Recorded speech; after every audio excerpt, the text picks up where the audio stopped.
icyampa abakobwa bari hano ntibatekereze kurongorwa gusa.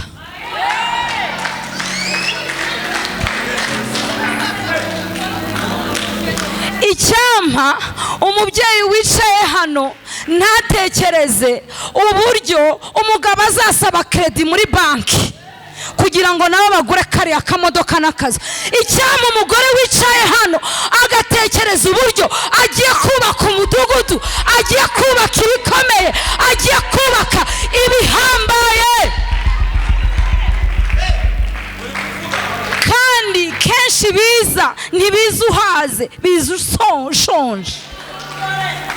Mu gihe cyawe cyo gusonza umva iryo jwi kandi uryitabe. Icyampa urubyiruko ruri hano ntirutekereze Harvard, ahubwo rutekereze kubaka Harvard muri iki gihugu.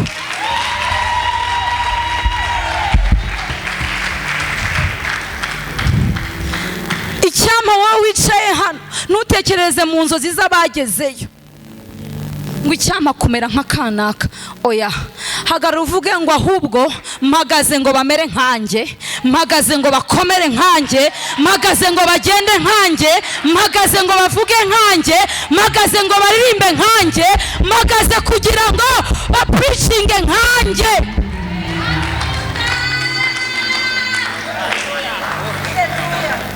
Abagabo natwe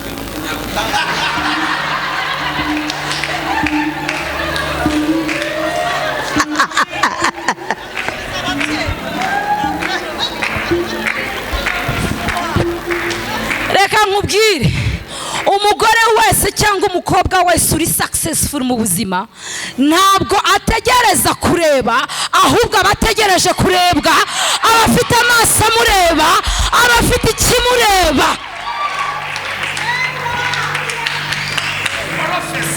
Ariko reka mbabwire, igihe kirageze ngo muve muri nonsense.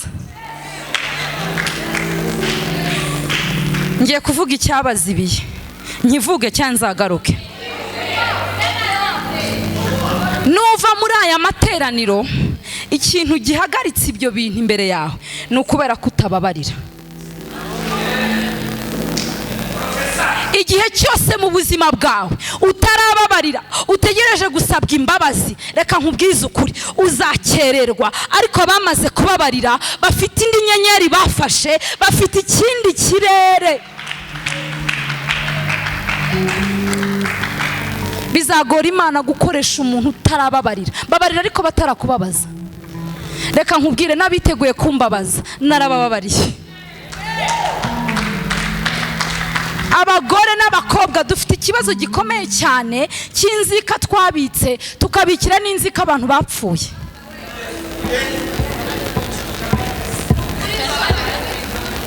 Ngo data yapfuye atanyishyuriye, ngo mama ntiyangejeje ahangaha kandi yaripfiriye. Can you imagine? Baratwigisha ibirere tugomba kwinjiramo, ariko reka nkubwire, uzavuga amina ugumaho. Igitangaza cyose cy'ubuzima bwawe, ubuhanuzi bwose bw'ubuzima bwawe, ni wowe buharanira, ni wowe ureba ikitagenda ukabasha gufonsa, ukinjira ugacakira. Ndumva ntabahanurira ibintu bihambaye hakiriho bariyeri yo kubabarira.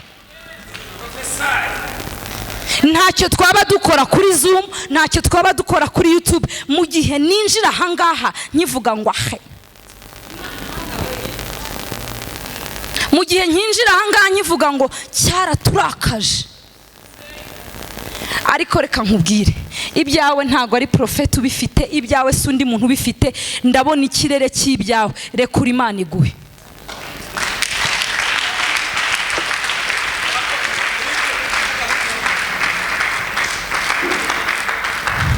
Munyemerere, wenda ibyanzanye si byo nkoze, ariko byibuze nkubwire ukuntu bimeze.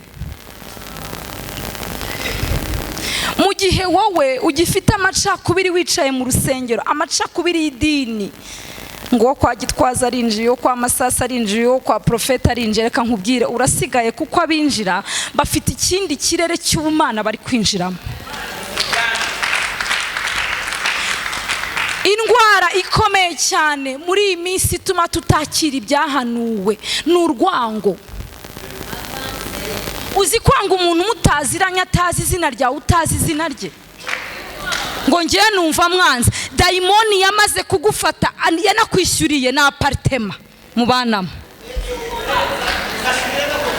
Yes, ibaze kwicara mu rusengero ukajya uvuga ngo ngenda cyanga ntikinjyamo. Ye baba we, kandi disi nicyo gihetse ibisubizo byawe, nicyo gihetse ibitekerezo, nicyo gihetse imigisha. Uwo nguwo uvuga ngo ni cya, niwe ufite imigisha yawe.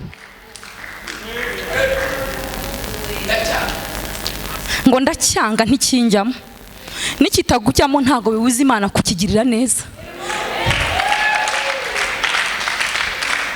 None se nkubwire ngo hagiye kubaho umwuka w'ubuhanuzi no gukira indwara, ariko ntushobora gukira indwara ugifite cya mu mutima. Wese wababaje abangana iki?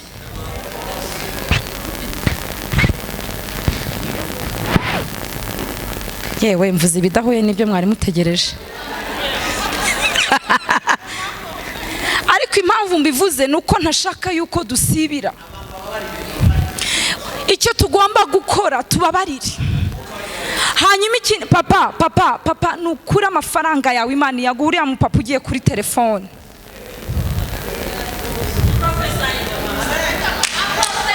Ntabwo ndi butinde kuko ibyanzanye nshobora no kutabikora, ariko reka nkubwire. Profeta zuzuza itorero Mega Church, noneho we muri Mega Church ujye uzumere nk'umuntu uje muri gym utahe, kandi Imana yacu sinjajwa. Niba uburokore bwawe bugaragara mu rusengero bukaba budashobora kugaragara mu gihugu, bukashobora kutagaragara mu muryango, ntibugaragare mu bavandimwe, ntibugaragare imbere ya wakubabaje, busige. Ubukristo bwanjye ntibuzagaragara imbere ya Prophet Jean Paul, ahubwo ubukristo bwanjye buzagaragara imbere ya wa muntu wambabaje. Nibwo ubukristo bwanjye buzagira agaciro. Ubukristo bwawe ntabwo bugiye kugaragarira imbere y'umuntu uhora kuvuga neza. Ubukristo bwawe buragaragara kuri wa wundi wakuvuza amabi, wa wundi wakubeshyeye. Ubukristo bwawe nibwo buri bugire impact.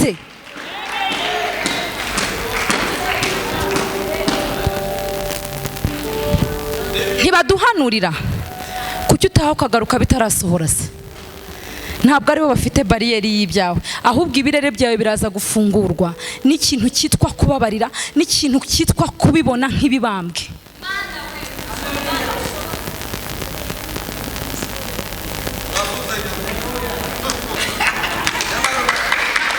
Haleluya! Muroko Yesu ashimwe. Yo nese tujye tuguma uzi kwirirwa hano ukahirirwa, Satani akavuga ati ndamufata sohotse, muretse message imwe gusa. Turekeraho kwibeshya ngo turabeshya Imana, ntabwo Imana ibeshyeka. Mu gihe mu kanwa h'umurokore hakirimo ngo ndacyanga, singikunda ntikinjyamo, mu gihe mu kanwa h'umurokore hakirimo amagambo ashobora kuvuga mugenzi we, mu gihe mu kanwa kawe hasohokamo amagambo atatu uvuga abantu utavuga Kristo, ntutekereze yuko uzarama, ugiye gupfa.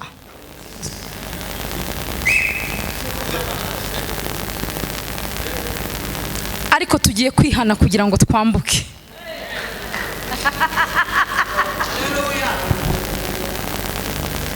Nukuri simba beshya, ngewe ndafunga amaso nkabona ibice bibiri. Nkabona abantu bameze nk'abasimbuka gutya, nkabona n'abandi bantu bameze nk'abameze gutya. Icyampa nkajya muri abo basirikare, icyampa nkava mu bantu basimbagurika, ahubwo nkinjira mu bakristo bukuri. Amen. Navuze ibintu bitari ibyo. Ngumemo. Nzagaruka mudashonje mbibabwire.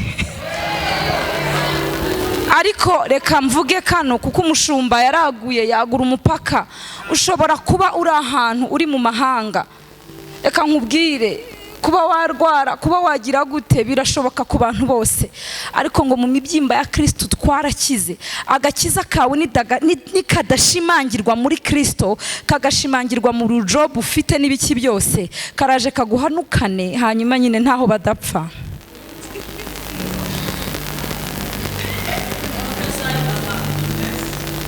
nta turo ndumva nshaka kubwirwa ngo nta mafaranga watura cyangwa watanga yabasha kugucungura. ndumva nshaka kubwira umuntu ntazi ngo ukora ibyaha ukagambanira abandi ariko ukaba uwa mbere mu guha abakozi b'Imana amafaranga, bazayarya bahage ariko wowe uzajya amafaranga yawe utarimo guhinduka ntacyo amaze.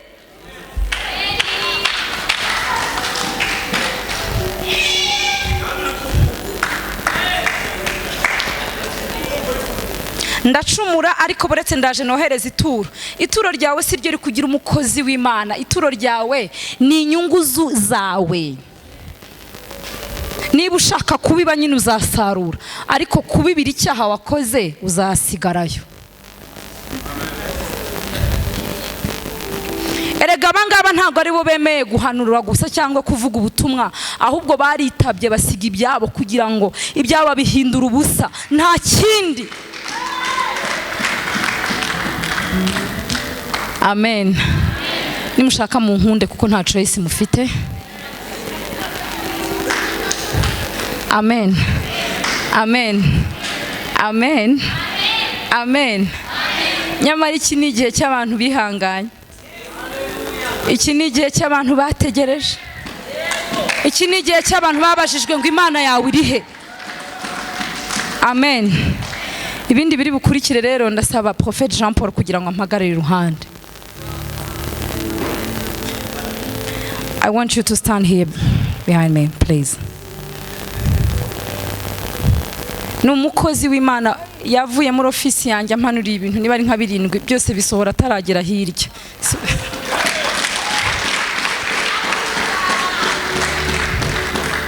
Rero nubaha amavuta ari ku buzima bwe, kandi nzi neza yuko inzozi amfitiye ofete kuba mvuga kino kinyarwanda nago bimushimisha kuko amfitiye inzozi ziri international. Am I wrong?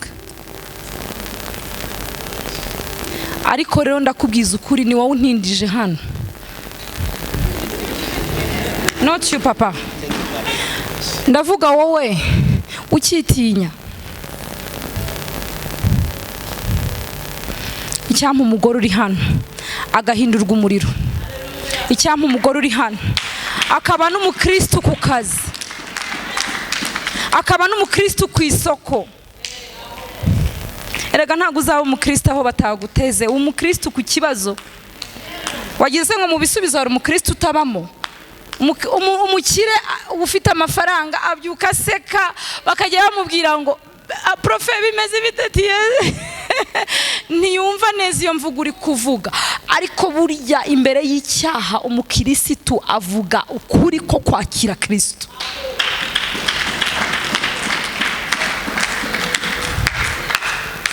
Ngiye niho mpagaze, niho ndi kwiga kuba. Nukuri nasenze isengesho ndavuga ngo Kristo reka mbabarire batarambabaza, kubera ko mu ijuru ari heza, kubera ko inzira y'agakiza idakoze isoni. Amen. Amen. Ari nawe akabije. Mpagaze hano shima Imana ko ari Imana yo kwizerwa.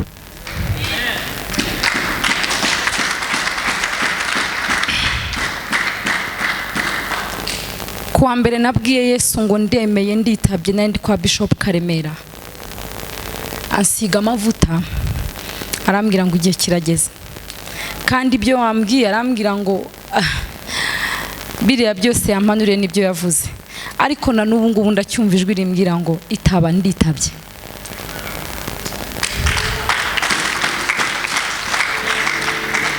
Rero ndashima Imana yatumye nkubitwa nk'uko ubizi. Narakubiswe nyine, narababajwe, narakubiswe, nahuye nabyo, ariko ndashimira Imana yuko yanyambitse umwambaro witwa icyubahiro.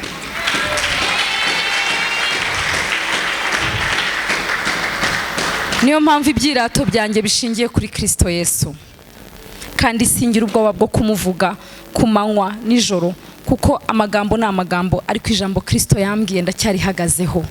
Uwambwiye ngo nzabana nawe ndi kumwe nawe niwe nkiringiye. ndashima Imana rero yuko yampaye umuryango. Burya cya gihe nca muri ya magorwa nari ndiho ndandika projet. Burya cya gihe narwanywaga nari ndiho ndandika imishinga. Burya cya gihe ndi gutukwa nandikaga imishinga, kubera ko gutukwa kwanjye nabibonagamo ubutunzi buzantunga mu gihe kigiye kuza.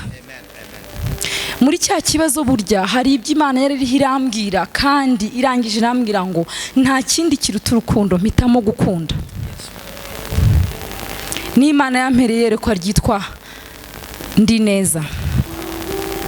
Umuryango Ndi Neza ntabwo tuvuga byinshi, nta nubwo tuvuga, turakora. Umuryango Ndi Neza twita ku bababaye, abashonje, abafite ibibazo bigiye bitandukanye, kuko singisaba Imana ngo impe umugisha, ahubwo izampindura isoko y'umugisha.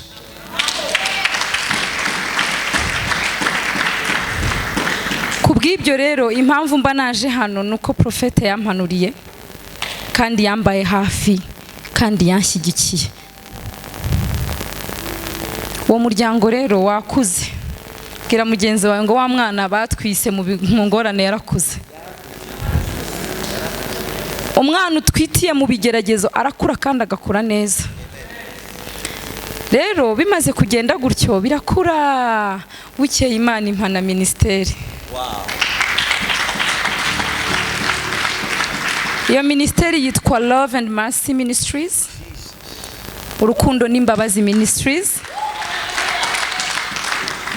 Ndashimira kandi ndaha icyubahiro abakristo banjye, kuko barahari. Ni babandi bigijweyo ngo afite dread, ngo afite hereni hano, ngo afite tatuwaje, ngo yasinze, ariko njye nagiye kubona mbona icyanditswe kirambwira ngo come as you are, ngwino ukuri.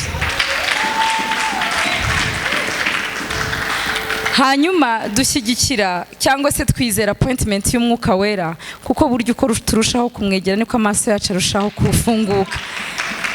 Rero come as you are yakuze.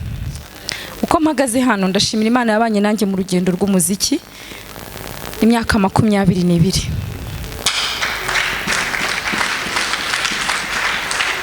Imyaka 22 ntabwo inganzo yigize ihagarara, nta nubwo byigize bikama, ahubwo byakomeze guflowinga. Nkuko rero umushumba yabivuze, ngiye